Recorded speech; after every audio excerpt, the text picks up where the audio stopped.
Voter చీటీ ID కార్డుతో polling కేంద్రంలోకి వెళ్లాలి. మొదట ఉండే పోలింగ్ అధికారి తన వద్ద ఉన్న ఓటర్ల లిస్టుతో ఓటరు వివరాలను పోల్చుకుంటారు.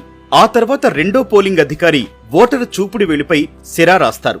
తన వద్ద ఉన్న రిజిస్టర్లో సంతకం తీసుకుంటారు. ఒకవేళ ఓటరు నిరక్షరాస్యులైతే వేలిముద్ర తీసుకుంటారు. అక్కడి నుంచి మూడో పోలింగ్ అధికారి వద్దకు వెళ్లాలి.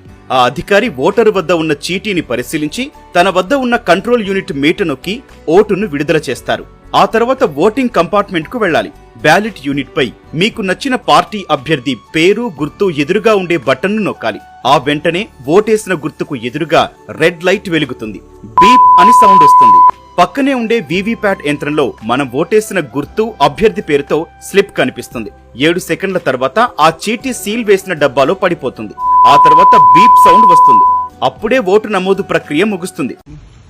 తుర్కపల్లి గ్రామ ప్రజలకు నమస్కారములు. ఓటు వేసే ముందు, ఇంట్లో నుంచి బయలుదేరే ముందు ఈ స్లిప్పు మరియు ఓటర్ ఐడి కార్డు కానీ ఆధార్ కార్డు కానీ ఖచ్చితంగా తీసుకురావాలి. ఎందుకంటే పోలింగ్ బూత్లో దాన్ని రిటర్న్ పంపిస్తున్నారు. మళ్ళీ మీరు ఇబ్బందులు పాల్పడతారు. కాబట్టి దయచేసి మీరు ఖచ్చితంగా ఆధార్ కార్డు తీసుకొని రావాల్సిందిగా కోరుకుంటున్నాం.